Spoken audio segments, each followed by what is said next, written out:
Welcome, class. Today we are going to be learning about radio dramas. All right, everyone, phones off, eyes up, because today we're doing something a little different.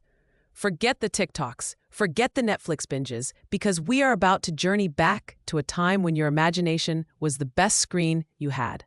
I'm talking about the thrilling, the chilling, the absolutely captivating world of radio drama. Now, some of you might be thinking, radio? What's that, like for old people and traffic reports? And to that I say, well, yes, sometimes. But for about 3 decades, from the 1920s to the 1950s, radio wasn't just a form of entertainment. It was the form of entertainment. It was the internet, the TV, and your favorite gaming console all rolled into one beautiful crackling box. Imagine this. After a long day, no Wi-Fi, no endless scroll, your family gathers. Not around a glowing rectangle, but around a wooden box. And from that box, stories emerged. Epic adventures, spooky mysteries, side-splitting comedies, all powered by just 3 things: sound, music, and your incredible brain. So how did this all begin? Well, in the early 20th century, radio was mostly a scientific curiosity, maybe for ships talking to shore. But then clever people realized, hey, we can send voices through the air. What if we told stories? And just like that, a new art form was born. The 1920s saw pioneers experimenting. But by the 1930s and 40s, we hit what we call the golden age of radio. This was its heyday. Every night, millions tuned in. It was truly appointment listening. You didn't record your shows. You showed up. And the stars of these shows? They were household names, just like your favorite YouTubers or movie stars today. Except, you knew their voices better than their faces. Now let's talk about the night radio drama proved just how unbelievably powerful it could be. Anyone ever heard of the War of the Worlds? Not the movie, not the book. I'm talking about the 1938 radio broadcast. Picture it, Halloween Eve, 1938. Orson Welles, a brilliant young director, decides to adapt H.G. Wells' sci-fi novel. But here's the genius part. They presented it as a series of breaking news bulletins interrupting a music program. Fake news, but for entertainment.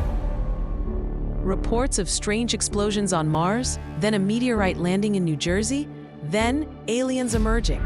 Giant tripods, heat rays, mass destruction. People who tuned in late, missing the "This is a drama" intro, genuinely thought we were being invaded by Martians. Panic ensued. People fled their homes. The police switchboards lit up like Christmas trees. Now, it's worth noting that the story of the mass panic might have been a little exaggerated. The newspapers at the time, who saw radio as a fierce competitor, loved to report on the chaos. They ran wild headlines that probably blew the whole thing out of proportion. So while there was definitely some panic, we really don't know how much. Either way, it's a legendary story, and it proved one thing. When it comes to radio drama, your brain fills in the visuals. And when your brain fills in alien invasion, it can get pretty convincing. So, how did they make these incredible, immersive worlds with no pictures?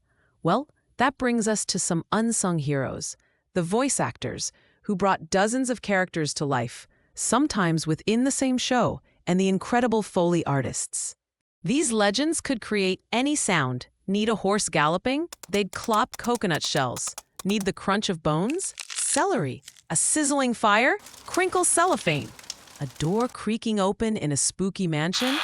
They had a special door on a hinge just for that. They were the original special effects masters. And speaking of spooky, shows like Suspense had audiences on the edge of their seats. Or The Shadow, with his mysterious laugh and famous line, "Who knows what evil lurks in the hearts of men? The shadow knows." Ooh. Think of it this way. When the real world was tough and full of uncertainty, radio shows gave people a free ticket to adventure. They turned a living room into a mysterious mansion for a murder mystery, or into a starship soaring through space, all while bringing families together to share the same thrilling, funny, or dramatic moment. Think about it. The way stories are structured, the cliffhangers, the powerful dialogue, even your favorite podcasts or audiobooks, they are direct descendants of radio drama. The idea of telling compelling stories with just sound? That's radio drama alive and well today. So, the next time you're listening to a podcast or even just hearing a really good story, remember those golden days when a simple wooden box could transport millions to other worlds, all with the most powerful special effect ever invented, your own brilliant imagination. Thanks for time traveling with me, class. Next time you listen to the radio or a podcast, really listen and tell me, what did you see? Teachers, please like and share so I can continue making content. And for the sound of bones breaking, you just snap a few sticks of celery. It's all about creating the right illusion. See? Maybe we needed fresher celery.